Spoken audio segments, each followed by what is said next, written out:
Hi friends, ಎಲ್ಲರೂ ಹೇಗಿದ್ದೀರಾ? ಇವತ್ತು ನಮ್ಮ ಹಳೆ ಕಾಲದ ರಾಗಿ ಹಾಲನ್ನು ಮಾಡೋಣ.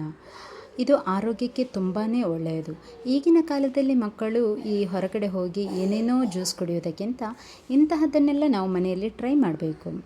ಈಗ ನಾವು ಇದನ್ನು ಹೇಗೆ ಮಾಡೋದು ಅನ್ನೋದನ್ನು ನೋಡೋಣ. ಮೊದಲಿಗೆ ಒಂದು ದೊಡ್ಡ ತೆಂಗಿನಕಾಯಿ ತೆಗೆದುಕೊಳ್ಳೋಣ.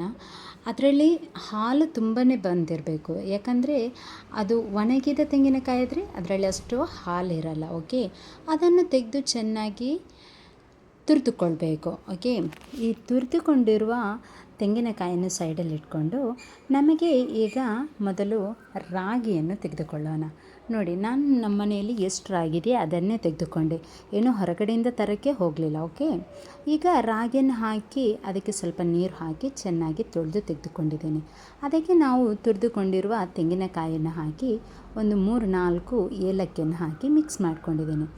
ಈಗ ಒಂದು ಮಿಕ್ಸಿ ಜಾರ್ ತೆಗೆದುಕೊಂಡು ಅದರಲ್ಲಿ ಹಾಕಿ ಚೆನ್ನಾಗಿ ರುಬ್ಕೊಳ್ತಾ ಇದ್ದೇನೆ.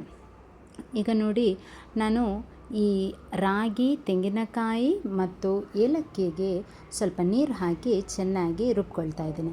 ತುಂಬ ನೀರು ಹಾಕೋಕ್ಕೆ ಹೋಗಬೇಡಿ, ಯಾಕಂದರೆ ತೆಂಗಿನಕಾಯಿಯಲ್ಲಿ ಹಾಲು ಬರುತ್ತಲ್ವ, ಅದೇ ನೀರಾಗುತ್ತೆ. ಆ್ಯಂಡ್ ನೆಕ್ಸ್ಟ್ ಇದು ಸಣ್ಣಗೆ ರುಬ್ಬಿದ ಮೇಲೆ ಅದನ್ನು ಒಂದು ಸ್ಟ್ರೈನರ್ ತೆಗೆದುಕೊಂಡು ಅದರಲ್ಲಿ ನೀವು ಹಾಲು ಬೇರೆ ಅದರದ್ದು ಇದು ಬೇರೆ ಮಾಡ್ಕೊಳ್ಳಿ. ಓಕೆ, ಇನ್ನೀಗ ಅದನ್ನು ಬಿಸಾಡಬೇಡಿ.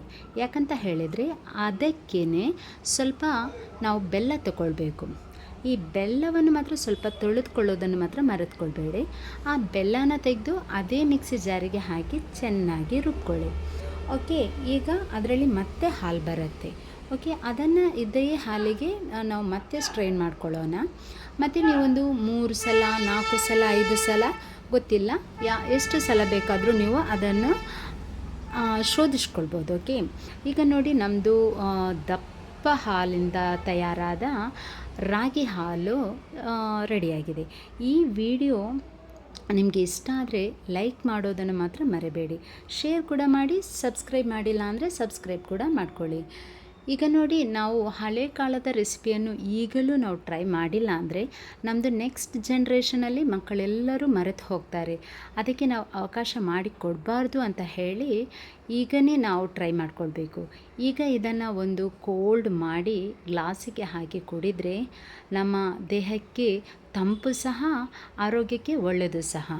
ಈ ತರಹದ ವಿಡಿಯೋಗಳು ನಿಮಗೆ ನಾನು ಆವಾಗವಾಗ ಅಪ್ಲೋಡ್ ಮಾಡ್ಕೊಳ್ತಾ ಇರ್ತೇನೆ. ನಿಮಗೆ ಈ ವಿಡಿಯೋ ಇಷ್ಟ ಆದರೆ ಲೈಕ್ ಮಾಡಿ, ಶೇರ್ ಮಾಡಿ, ಕಮೆಂಟ್ ಮಾಡಿ. Thank you.